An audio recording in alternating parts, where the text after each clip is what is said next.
한 번은 예수님께서 계속적인 유대 지도자들의 핍박을 피해서 저 요단강 건너편으로 가서 휴식을 취하고 계셨습니다. 참 정말 힘든 시간을 보내시는 그런 입장이었습니다. 또 가르치시면서 또 조용히 휴식하시고 그렇게 이제 제자들과 함께 시간을 보내시고 있는데 갑자기 한 전령이 달려왔습니다. 달려와서 당신의 사랑하는 자 나사로가 병들었습니다. 빨리 오셔야 합니다. 하는 그런 전가를 전했습니다. 예수님께서 그 얘기를 들으시고 즉시로 가시지 않고 성경은 이틀을 더 유하셨다. 그렇게 말씀을 하고 있습니다. 왜 그렇게 하셨을까요? 저는 이 이틀을 유하신 것을 이렇게 붙이고 싶습니다. 거룩한 지체하심. 거룩한 지체하심. 왜요? 하나님은 다 아시니까. 하나님은 급할 필요가 없습니다. 우리가 급하지. 왜 그렇습니까? 몰라서. 모를 땐 참 두렵습니다. 앞이 깜깜할 때는 두렵습니다. 앞이 보이지 않을 때 두렵죠. 그러나 시작부터 끝까지 보시는 하나님께는 아무것도 문제가 안 됩니다. 예수님께서 지체하셨습니다. 사람들이 그렇게 오해했습니다. 아니 다른 사람들은 다 고쳐주시고 다 관심을 가지시더니 그 참 예수님께 그렇게 극진히하고 돌봐드리고 정말 주님께서 아끼셨던 나사로가 병들었는데 빨리 가시지 여기서 도대체 무엇을 하시는가? 그렇게 사람들은 생각했습니다. 다른 사람들은 다 고쳐주면서 우리 다 아는 이야기지만은 요한복음 11장 1절부터 4절까지 있는 말씀을 좀 펴서 함께 읽어보도록 하겠습니다. 어떤 병든 자가 있으니 이는 마리아와 그 형제 마르다의 촌 베다니에 사는 나사로라. 이 마리아는 향유를 주께 붓고 머리털로 주의 발을 씻기던 자요 병든 나사로는 그의 오라비러라.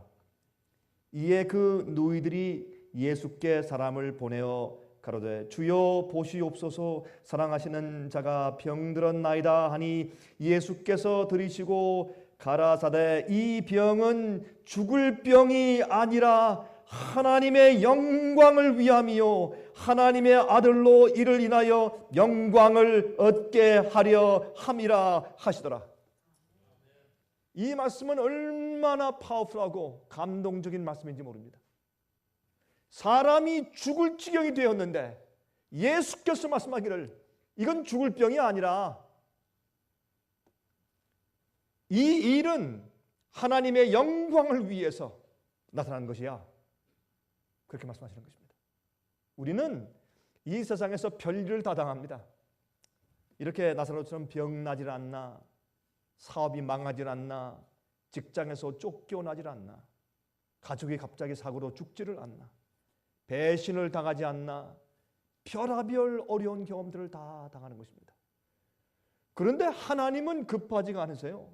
우린 당장 지금 밥상 위에 올려놓을 음식이 없어서 답답한데 하나님께는 급한 것이 없습니다. 왜 그럴까요? 아시니까. 아시니까. 죽었어요?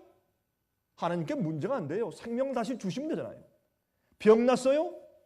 그래서요. 고쳐주시면 돼요. 또 죽으면 돼요. 주님께서 부활날에 다시 무덤에서 들어 올리시면 돼요. 하나님께는 문제가 없습니다. 우리에게 문제가 있습니다. 자, 여기에 왜 나사로가 병든 것이 하나님의 영광을 위한 것이라고 하셨을까요? 물론 하나님께서 병을 주신 것, 하나님께서 병을 일으켜 주신 것은 아니지만은 하나님의 영광이 드러날 수 있는 기회가 되었다. 그런 뜻이죠. 그렇죠? 하나님의 영광이 드러날 수 있는 기회가 되었다. 자, 그러면 우리가 이 말씀을 좀 이해하려고 하면서 하나님의 영광이 무엇인지 좀 이해해 보십시다. 여러분, 이 성경 말씀은 하나님의 말씀인데 태초에 하나님께서 빛이 있으라 했을 때 즉시로 빛이 생겼고, 꽃이 있으라 했을 때 시간이 걸리지 않고 즉시로 아름다운 꽃이 생긴 것처럼 주의 말씀은 창조하는 능력이 있고 그 말씀 자체 속에 빛과 진리가 있기 때문에 우리도 그 말씀을 믿고 그 말씀을 받아들이고 그 말씀 속에서 우리에게 지금 무엇을 말씀하려고 하신지를 우리가 눈을 열고 귀를 기울이면 그 똑같은 창조의 능력이 우리 속에 들어와서 나의 문제를 해결하고 나를 재창조하시는 것을 저는 믿습니다. 저는 그래서 이 말씀을 전하는 목사가 되었습니다. 저는 이 말씀을 믿습니다.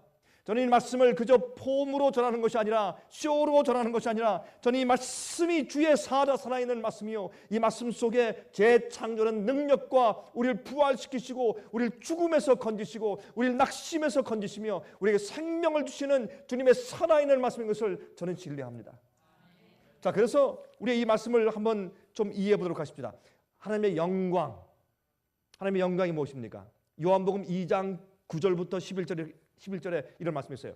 연회장은 물로 된 포도주를 맛보고 어디서 났는지 알지 못하되 물도온 하인들은 알더라. 여러분, 이 가나의 혼인잔치에 있었던 일이죠. 연회장이 신랑을 불러 말하되 사람마다 먼저 좋은 포도주를 내고 취한 후에 낮은 것을 내거늘 그대는 지금까지 좋은 포도주를 두었도다 하니라. 예수께서 이 처음 표적을 갈릴리 가나에서 행하여 그 다음에 말씀하기를 그 영광을 나타내심에 제자들이 그를 믿으니라.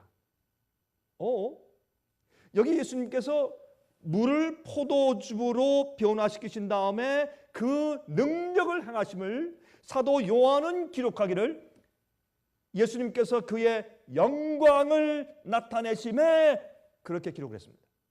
그러면 여기에 영광이라는 단어를 우리가 무슨 말로 대체하면 좋겠습니까? 그분의 능력. 그래서 하나님의 영광은 하나님의 능력이라고 해석을 해도 잘못이 없습니다. 그렇죠? 또 한 절 더 보겠습니다. 로마서 6장 4절. 그러므로 우리가 그의 죽으심과 합하여 침례를 받음으로 그와 함께 장사되었나니 이는 아버지의 영광으로 말미암아 그리스도를 죽은 자 가운데서 살리심과 같이 우리로 또한 새 생명 가운데서 행하게 하려 함이라. 여기에 또 하나님의 영광으로 예수님께서 부활하셨다, 그렇게 기록되어 있어요. 그러면 여기 하나님의 영광이 무엇입니까? 하나님의 능력입니다. 하나님의 창조의 능력을 말하는 것이에요. 자, 에베소 1장 20절에는 이렇게 말씀하셨습니다. 그 능력이, 하나님의 능력이 그리스도 안에서 역사하사 죽은 자들 가운데서 다시 살리시고, 자, 여기도 사도 바울이 말씀하기를 어떻게 해요? 예수님께서 무덤에서 부활하실 때 아버지의 능력이 그를 죽은 자들 가운데서 다시 살리시고, 그렇게 말씀되어 있어요. 그러므로 무슨 뜻입니까? 나사로가 병들었다.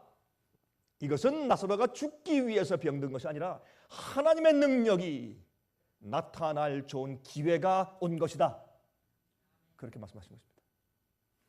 예수님은 그래서 나사로가 당하고 있는 고통이 죽음으로 이어질 때까지 주님께서 이틀 동안 지체하시고 기다리셨습니다. 주위에 있는 가족들의 마음이 더 슬퍼질 때까지, 주위에 있는 사람들이 낙심하여 이제 예수님 오셔도 소용이 없겠다, 이제 그가 죽었으니까, 죽은 지 나흘 됐으니까, 이렇게 그들이 완전히 절망 가운데 있을 때 하나님의 능력이 나타날 수 있는 기회가 되기까지 주님께서 기다리셨습니다. 이 사실은 2000년 전에만 생긴 것이 아니라 오늘날 이 시대 여러분과 제 마음과 우리 생애 가운데 얼마든지 일어날 수 있는 것입니다. 그래서 이 성경 말씀은 살아있는 주의 말씀입니다. 주님께서 2000년 전에 나사로와 마리아와 마르다에게 그렇게 하셨으면 오늘날 우리에게도 그렇게 하실 수가 있다는 것을 우리가 믿어야 할 것입니다. 그렇게 할 때 우리는 주의 말씀 성경을 살아계신 하나님의 말씀으로 영감된 말씀으로 믿게 되는 것입니다. 여러분들 우리 생활 가운데 어떤 어려움이 있습니까? 어떤 절망과 어떤 실망과 어떤 어려운 점들이 있습니까? 하나님께는 어려움이 아닙니다. 만약에 그 문제가 당장 우리가 원하는 때처럼 당장 해결되지 않습니까? 걱정하지 마십시오. 주님의 시간과 주님의 계획이 있습니다. 그 다음에 여러분 출애굽기 33장과 34장에서는 이 모세가 하나님께 부탁합니다. 하나님이시여, 내게 하나님의 영광을 보여주십시오. Show me thy glory. 그렇게 요청했습니다. 그때 하나님께서 말씀하기를, 모세야 좋다. 내가 내 영광을, 내 모습을 내가 내 앞에 지나가야 할 것이다. 너는 내 등만 조금 볼 것이다. 라고 이제 바위 틈에 숨기시고 손으로 가리시고 지나가실 때 살짝 손을 떼셔서 등의 영광을 잠깐 보이셨는데 예수께서 말씀하기를, 내가 내 앞에 내 이름을 선포할 것이다. 그리고 이름을 선포하시면서 여호와로라 여호와로라, 자비롭고 은혜롭고 노하기를 더디하며 쭉 해서 하나님의 성품을 선포하신 것을 우리가 잘 압니다. 그러므로 하나님의 영광은 하나님의 이름을 말하는 것이고, 하나님의 영광과 이름은 하나님의 인격, 하나님의 성품을 말해주는 것입니다. 그러므로 하나님의 영광 하면 무엇입니까? 하나님 자신, 하나님 인격, 하나님의 진리, 하나님의 창조의 능력, 하나님의 성품, 모든 것을 통틀어서 하나님의 영광이라고 성경에 기록되어 있는 것을 우리가 이해해야 할 것입니다. 자, 예수님께서 지체하셨습니다. 거룩한 지체하심, 영광스러운 지체하심, 하나님께서만 가지시는 절대적인 안정. 예수님께서는 자, 이제 지체하긴 지체하지만 이제 어떻게 할까? 그거 말고 완전한 안정. 이 갈릴리 호수에서 풍랑을 만나서 배가 곧 빠져 어떻게 될 것 같은 그 어두컴컴한 때에 편안하게 배 밑창에서 주무실 수 있었던 그런 거룩하고 완전한 절대적인 안정. 이것이 우리가 배워야 할 안정이 아니겠습니까? 이것을 가져야 우리가 마지막 환난을 통과할 때 평안이 우리 마음 가운데 깃들지 않겠습니까? 이 안정, 이것이 예수의 믿음이 아니겠습니까? 예수의 믿음, 성도의 인내가 영원하니 저들은 하나님의 계명을 지키고 예수의 믿음을 가진 자들이라고 성경은 마지막에 말씀하고 있지 않습니까? 한 번은 아빠와 이제 한 아들이 이제 바다에 나가서 이제 보고 있는데 이제 조수대기 때문에 바다가 나가는 것입니다. 밀물 썰물 있지 않습니까? 바다가 나갑니다. 이 아들이 아빠한테 말했습니다. 아빠 큰일 났어요. 바다가 나가요. 패닉을 했죠, 이 아이가. 그러나 아빠는 말하기를, 그래, 바다가 나가지 걱정하지 말아라. 바다가 다시 온다. 이게 하나님이시거든요. 우리는 멀리 볼 수 없기 때문에 우리는 불안하고 초조하고, 그러나 우리 주님 안에 살면서 주님께서 우리를 어떻게 인도하시고 어떻게 지도하시는지를 경험하고 나면 우리 마음 가운데 안정함이 생기고, 이제 그 다음번에는 어려움을 닥칠 때마다 우리 마음 가운데 하늘에서만 얻을 수 있는 평안을 경험하게 되는 것입니다. 이 평안, 내가 너에게 평안을 끼치노니 이 평안은 세상이 주지 않는 평안이라, 그렇게 예수님께서 말씀을 하시지 않았습니까? 하박국 2장 20절에 말씀했지 않습니까? 오직 여호와는 그 성전에 계시니 온 천하는 그 앞에서 잠잠할지어다. 온 천하는 가만히 있어. 내가 다 안다. 괜찮아. Wait. 하나님이 계신데 온 천하는 그 앞에서 잠잠할지어다. 주님께서 하시니까. 여러분,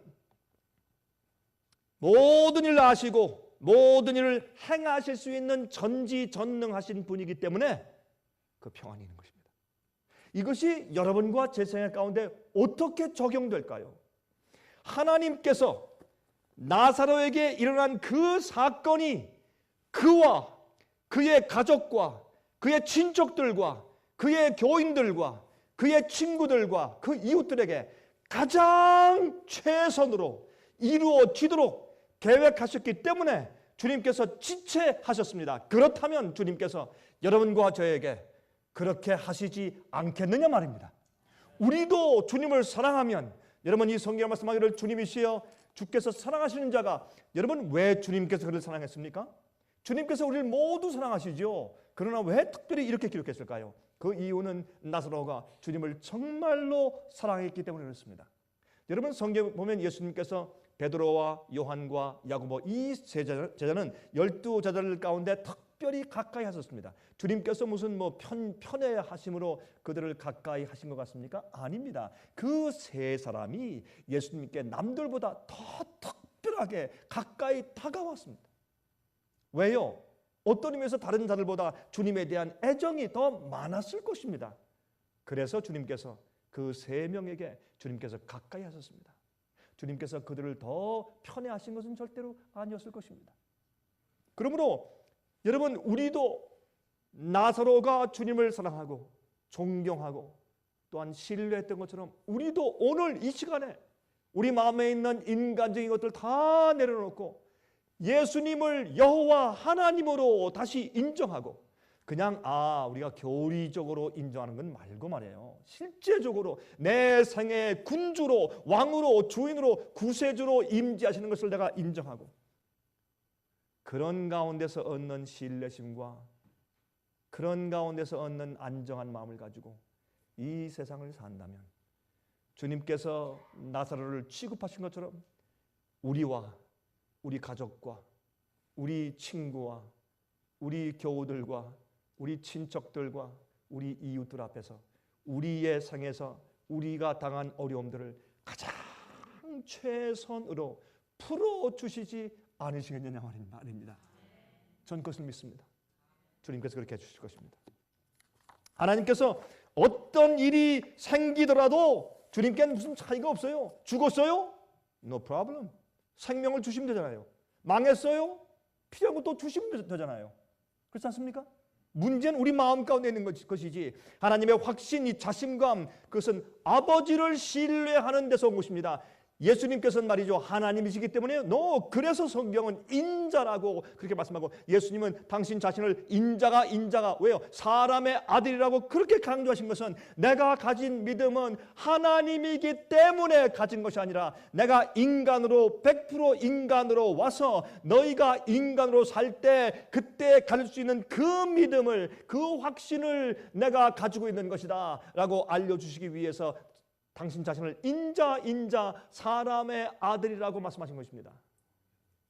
예수께서 하나님 아버지에 대한 확신이 100%였던 것처럼 우리도 주님을 향한 확신이 오늘 이 시간 믿음이 100%일 수가 있습니다. 우리가 그렇게 선택하면 요한복음 11장 11절부터 14절입니다. 이 말씀을 하신 후에 또 가라사대 우리 친구 나사로가 잠들었도다. 그러나 내가 깨우러 가노라. 참 어떤 때 예수님께서 말이죠, 말씀하실 때 약간 좀 수수께끼 같은 얘기를 하세요. 왜요? 아시는 분이 모르는 사람한테 얘기하니까 그게 그렇게 들리는 것이죠. 제자들이 가로되 주여 잠들었으면 낫겠나이다 하더라. 예수는 그의 죽음을 가리켜 말씀하신 것이나 저희는 잠들어 쉬는 것을 가리켜 말씀하신 줄 생각하는지라. 이에 예수께서 밝히 이르시되 나사로가 죽었느니라.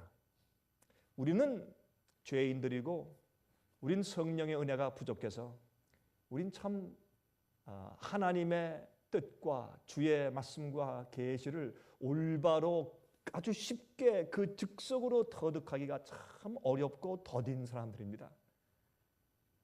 그래서 우리는 단순함을 배워야 합니다. 예수께서 오죽하면 어린 아이들을 앞에 세우시고 너희가 이 어린 아이들과 같지 않으면 결단코 천국에 들어갈 수 없다고 말씀하시는 것입니다. 어린 아이들에게는요, 부모들 어른들이 하는 말에 농담이 없습니다. 어른들의 입에서 나왔으면 그게 100% 진리입니다. 그걸 그대로 믿고 그대로 따라갑니다. 요즘에 저희 손자아이가 말이에요. 어떤 데 보면 어떤 신용을 해요. 예? 어떤 몸짓을 하고 어떤 표정을 하는데 얘가 왜 이래 하고 보면 제가 꼭 그렇게 했어요. 방금 전에 그걸 그대로 따라해. 그 참 이상해요. 왜 그렇습니까? 단순한 마음에는 자기 생각이 없어요. 단순한 마음에는 바라보는 그 사람의 사상이 곧바로 자기에게 반사돼 버려요. 이게 어린 아이들의 마음이에요. 우리들은요, 자라면서요, 이런저런 교육받고 습관이 돼가지고 하나님께서 무슨 말씀해도 고집스럽게 자기 생각대로만 해요. 그래서 우리는 단순한 믿음이 없어요. 많은 경우에. 제가 그래요. 제가. 저는 주 앞에 자주 기도해야 합니다. 하나님이시여, 전 지금 제 마음을 주 앞에 전적으로 바칩니다. 난 지금 제 마음을 비웁니다. 난 어린아이가 되어서 나 주 앞에 섰습니다. 나는 솔로몬이 기도한 것처럼 나는 나갈 줄도 모르고 들어올 줄도 모릅니다. 나는 어린 아기라서 어떻게 나갈 줄도 모르고 어떻게 들어올 줄도 모르고 난 출입할 줄 모릅니다. 하나님. 전 그렇게 실제로 기도해 봅니다. 주님, 저는 주의 말씀을 있는 그대로 신뢰하고 신뢰하며 살기를 원합니다. 그래야 주님의 말씀의 능력이 내 생애에 내 말씀 속에 나타나지 않겠습니까? 그것이 제가 자주 드리는 기도입니다. 이것은 정말 진실로 말씀드리는 것입니다. 여러분, 여기에 예수께서 밝히 말씀하기를 나사로가 죽었다. 그래도 제자들은 이해를 못했어요. 여러분, 죽는 것은 자는 것입니다. 많은 사람은 죽는 것은 어디 우주의 어느 곳을 돌아다니는 것으로 생각해요. 많은 사람은 죽는 것은 지옥불에 타고 있다고 생각해요. 어떤 사람들은 죽는 것은 하늘에 올라서 찬송을 부르는 것이라고 생각해요. 그러나 성경은 말하기를 잔다 그래서 잔다. 죽는 것은 쉬는 것이다. 예? 죽으면 쉬어야죠. 죽은데 왜 또 가서 자꾸 또 무슨 어렵게 무슨 일을 하게 만들어요. 주님께서 쉬라고 했는데 사람들이 자꾸 깨우려고 그래요. 쉬면 쉬는 것이지. 주님께서 쉰다, 잔다 그랬으면 자는 것이지. 예수님께서 나사로를 깨우실 때 어떻게 했습니까? 나사로야, 저 하늘에 있는 나사로에게 나사로야 좀 잠깐 내려와라. 그렇게 하지 않으셨어요. 그렇게 했으면 나사로 같으면 어떻게 했겠어요? 아니 예수님 왜 그 지겨운 사람이 왜 또 내려오라고 그러세요? 나 안 가요. 저 같으면 그럴 거예요. 왜 내려가요? 안 가지. 그냥 하늘에 있지. 나사로는 무덤 속에 쉬고 잠자고 있었기 때문에 그게 죽은 것이에요. 언제까지? 부활의 날까지. 여러분, 성경은 그래서 예수께서 천사의 나팔로 호령과 함께 이 땅에 오실 때 먼저 주님 안에서 잠자는 자들이 먼저 일어난다고 말씀했지 않습니까? 그래도 사람들은 자꾸 죽은 다음에 어디 다른 데 가 있대요. 아니에요. 죽은 다음엔 쉬고 있는 것이에요. 잠자고 있는 것이에요. 여기 잠잔다고 말했어요.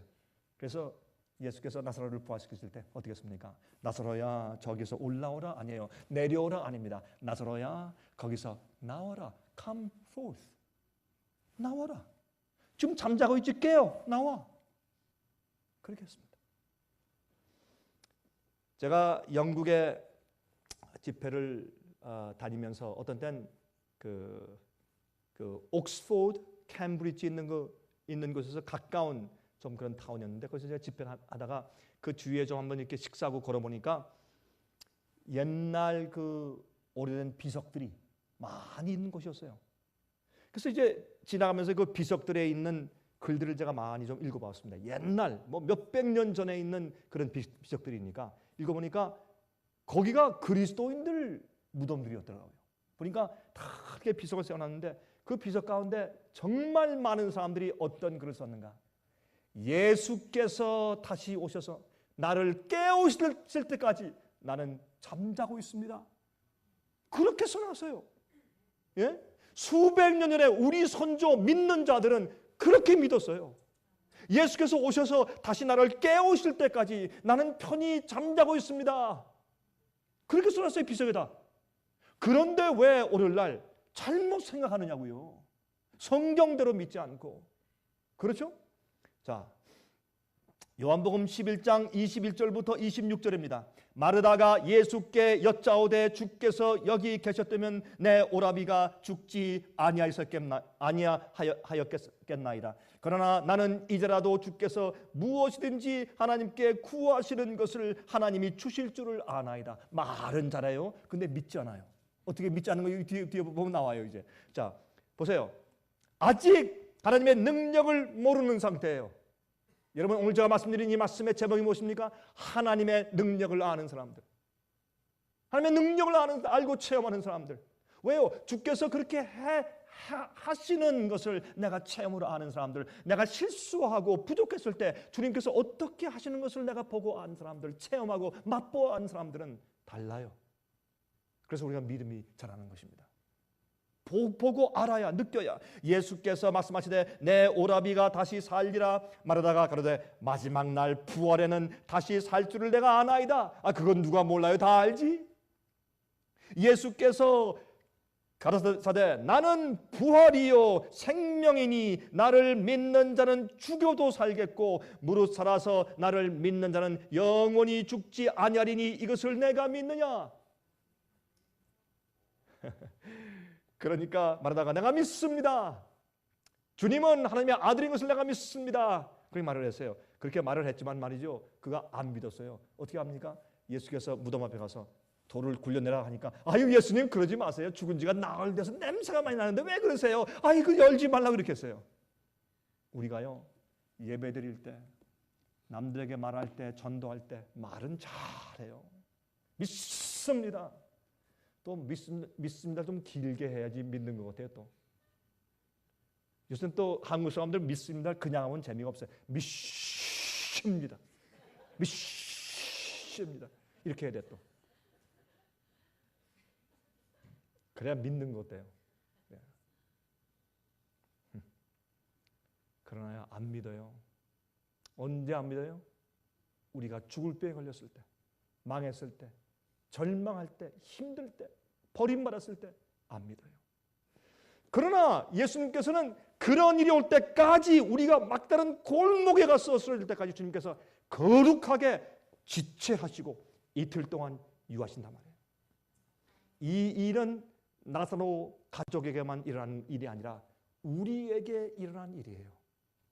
그래서 우리는 우리에게 어떤 일이 일어나든지 잘 되든지 못 되든지 돈이 있든지 없든지 망하든지 성공하든지 남들이 날 좋아하든지 미워하든지 어떤 일이 생기든지 그것은 막론하고 우리 마음속에 있는 하나님께 대한 신뢰와 평화가 잔잔해야 합니다. 전혀 흔들리지 말아야 합니다. 그게 믿음입니다.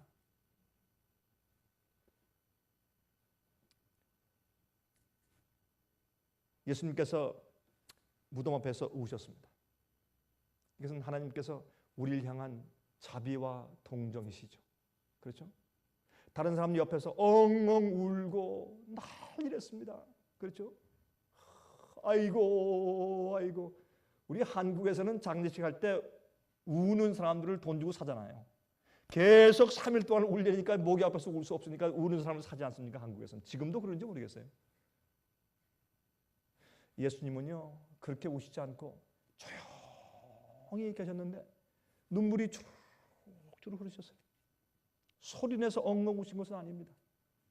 이것은 나사로가 죽었기 때문에 나사로를 위해서 우신 것이 아니에요. 마리아와 마르다를 위해서 우신 것이 아니었습니다. 예수님은 아담 때부터 예수께서 오실 때까지 죄 때문에 죽는 고통과 시련과 어려움 가운데 신음하는 인류를 보셨어요. 그 속에서 여러분을 보셨고 저를 보셨어요. 그래서 주님의 그 거룩하신 마음 속에 연민과 불쌍한 동정의 마음 때문에 주님의 눈에서 눈물이 흐르셨어요. 하나님의 거룩한 눈물. 저는 감사합니다. 전 그런 하나님을 저의 하나님으로 섬기고 있는 것을 정말 고맙게 생각을 합니다. 만약 하나님이 독재자라면 어떻게 했겠어요? 어쩔 수 없이 섬겨야죠. 창조주니까. 그러나 우리 창조주 하나님이 자비하시고 은혜로우시고 동정심이 많으신 분이시고 그 무덤 앞에서 우셨다. 이건 참 우리에게 얼마나 큰 위로를 주는 말씀인지 모르겠습니다. 그날 태양빛이 더 환하게 비춘 것이 아니었습니다. 평상시와 마찬가지였어요. 태양빛이 7배나 밝아진 것이 아니었습니다. 그런데 하나님의 영광이 나타난다? 무슨 말이에요? 그것은 하나님의 능력이 나타나는 것입니다. 죽은 자를 살리시는 창조주시라는 하나님의 능력의 빛이 비치는 것입니다. 그거는 보는 사람이 깨닫는 것이에요. 어떤 빛이 광채가 임하는 것이 아닙니다. 주님의 쉐카이나 광채가 여호와의 광채가 비치면 우린 살아남지 못하지 않습니까? 그러므로 주님의 능력이 비추어지는 것이죠. 하나님의 자비하신 성품의 빛이 비쳤습니다. 그 무덤 앞에서 눈물을 흘리시는 주님께서 우셨다. 성경절 가운데 영어로 따지면 성경에서 가장 짧은 절이 바로 이 절이죠. 주께서 우시니라. 영어로 Jesus wept. 두 단어. Jesus wept. 주님의 성품이 여기서 그 빛이 여호와의 영광이 그 무덤 앞에서 나타났어요. 예수님을 통해서 여호와의 하나님의 아름다우신 인격의 빛이 나타났습니다. 예수님이 하나님의 아들 메시아라는 빛이 나타났어요. 그래서 나사로가 죽은 것은 하나님의 영광이 나타나기 위해서 그렇게 한 것이라고 예수께서 선포하신 것이에요. 그러면 여러분이 우리도 우리 생의 어려움이, 여러분 생의 가운데 고통이 있죠. 저도 제 생의 가운데 고통이 있어요. 여러분 생의 가운데 여러분만이 져야 할 십자가가 있지 않습니까? 누구든지 나를 따라오려거든 자기를 부인하고 자기 십자가를 지고 와서 나를 쫓을 것이니라. 그 십자가가 여러분들에게 있잖아요. 그거 부인하지 않으시죠? 저도 그 십자가 있지 않습니까? 우리의 지는 십자가와 고난이 하나님의 거룩한 영광이 나타날 수 있는 기회가 되도록 하십시다. 그것이 우리의 믿음이고 우리의 신뢰입니다. 반드시 그 일이 우리 생애 가운데서 이루어져야 할 것입니다. 빌립보 3장 10절부터 12절에 말씀하기를 내가 그리스도와 그 부활의 권능과 그 고난의 참여함을 알려하여 그의 죽으심을 본받아 어찌하든지 죽은 자 가운데서 부활에 이르려 하노니 내가 이미 얻었다 함도 아니요 온전히 이루었다 함도 아니라 오직 내가 그리스도 예수께 잡힌 바 된 그것을 잡으려고 쫓아가노라. 내가 예수님과 그 부활의 권능을 알기 원한다. 그래서 그 부활의 권능을 알기 위해서 내가 어떻게 한다? 그 고난에 참여함을 내가 알려고 한다. 내가 그분의 부활의 능력과 고난에 참여함을 알기를 원한다. 우리가요 이 세상에서 고난에 참여하지 않으면 부활의 권능을 알 수가 없습니다. 여러분 나사로가 죽지 않았으면 예수님의 부활의 권능을 경험할 수가 없었을 것입니다. 이 마리아와 마르다가 자기 오빠가 죽었기 때문에 정말 엉엉 울고 이제는 아버지도 없는데 이제 어떻게 누굴 의지하고 살까라는 그런 처절한 느낌을 느끼지 않았더라면 하나님의 영광을 그들이 경험하고 볼 수가 없었을 것입니다. 그러므로 우리가 다시 한번 우리 생애 가운데 있는 고통들과 고난들과 시련들을 오히려 하나님께 감사하도록 하십시다. 그것들이 우리에게 어려움을 주고 우리에게 고통을 줄지라도 하나님의 영광이 임하게 될 기회가 되도록 계속 주 앞에 기도하며 사십시다. 자,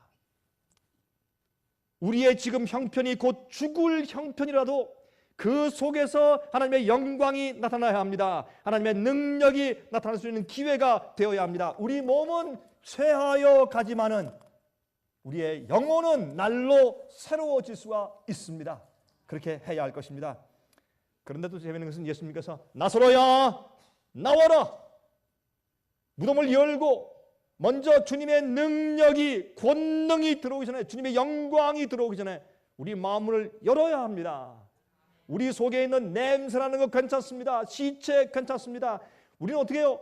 마음을 열고 주 앞에 주님 내가 여기 있습니다 하고 젖혀야 합니다. 그러면 주님께서 우리에게 창조의 말씀으로 분부하실 것입니다. 나사로야 나와라. 그런데요, 어떤 분이 그렇게 말했어요. 만약 예수님께서 말이죠, 나사로야 라고 개인적으로 이름을 붙이셨기에 망정이지, 나사로야 그렇게 말씀 안 하시고 나와라 그랬으면 그 주위에 있는 죽은 자들이 다 나왔을 거래요. 그거 맞는 얘기 아닙니까? 아마 다 나왔을 거예요. 아니 아마 아담 때보다 다 나왔을지 모르죠.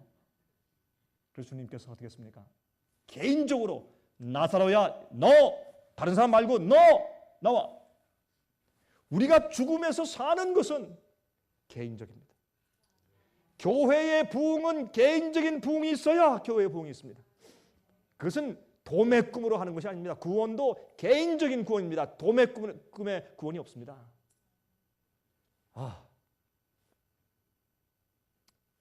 나오는데 어떻게 나왔습니까? 여러분 옛날에 찰리 채플린 그 무성 영화를 보신 적 있으시죠?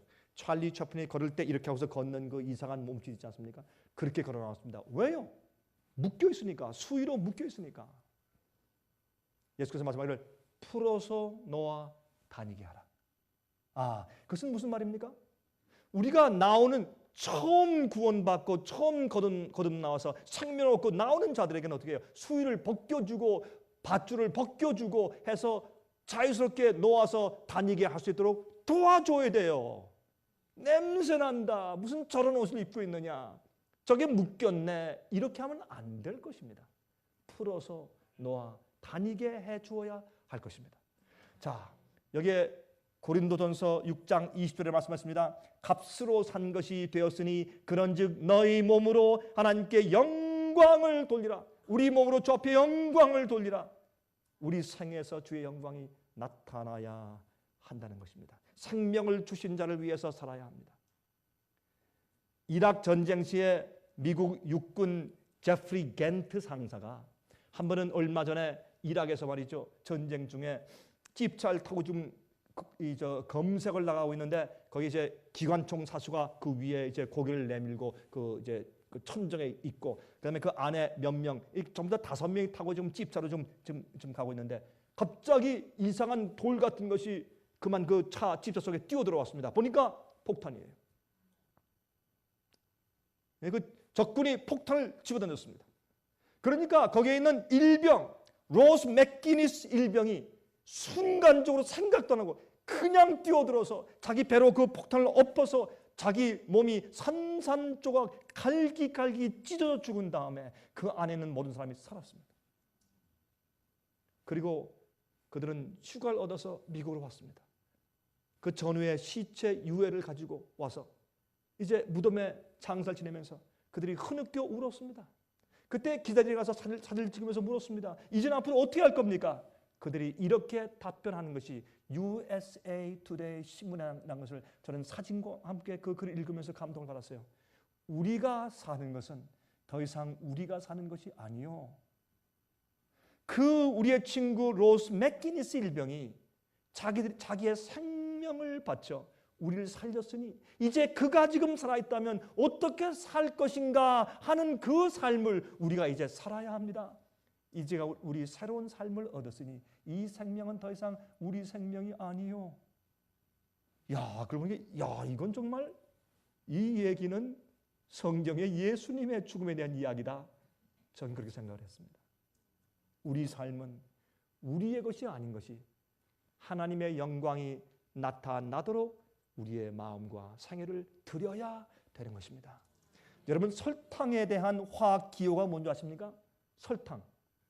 저도 이번에 처음 알았어요. 설탕의 화학 기호가 C6H12O6예요. 탄소가 6개, 수소가 12개, 그다음에 산소가 6개. 그게 알면 뭐래? 그거 안다고 설탕을 압니까? 설탕을 찍어서 맛보아야 설탕을 알지. 하나님의 영광, 하나님의 능력은 내 생애를 변화시키시고 내 절망을 희망으로 바꾸시고 죽음을 생명으로 바꾸시고 나를 인도하시는 하나님을 알면, 주님의 창조의 능력을 내가 맛보아 경험하고 알면 우리가 설탕을 알듯이 예수님을 아는 것입니다. 하나님을 아는 것입니다. 여러분, 침례 요한의 사명이 뭔지 아시겠습니까? 끝으로 이 말씀을 읽습니다. 이사야 40장 3절부터 5절입니다. 외치는 자의 소리여 가로되 너희는 광야에서 여호와의 길을 예비하라. 사막에서 우리 하나님의 대로를 평탄케 하라. 골짜기마다 도두어지며, 우리 마음 가운데 골짜기가 있죠. 전부 다 음흉한 것들을 다 올려야 돼요. 산마다, 작은 산마다 낮아지며, 뭐 큰 교만심이고 조그만 자존심이고 다 내리세요. 고르지 않는 곳이 평탄하게 되며 굽이굽이 잘못된 의도와 생각들 다, 습관을 다 펴세요. 평탄하게 되며 험한 곳이 평지가 될 것이요 우리의 마음을 회개와 계획으로 변화시켜야 된단 말이죠. 여호와의 영광이 나타나고 모든 육체가 그것을 함께 보리라. 대저 여호와의 입이 말씀하셨느니라. 여러분, 침례 요한의 사명이 무엇입니까? 하나님을 맞이해야 할 텐데 잘못됐단 말이에요. 전부 뜯어 고쳐야 돼요. 교만을 버리고 이기심을 버리고 탐욕을 버리고 우상을 버리고 죄를 버리고 죄를 승리하고 거룩해지고, 그래서 어떻게 해요? 하나님의 영광이 나타나고 모든 육체가 주님을 볼 수 있게 하기 위해서 침례 요한이 30년 준비했다가 나타나서 6개월 동안 짤막하게 일하고 목 잘려 죽었습니다. 우리는 마지막 시대 침례 요한의 일을 해야 할 것입니다.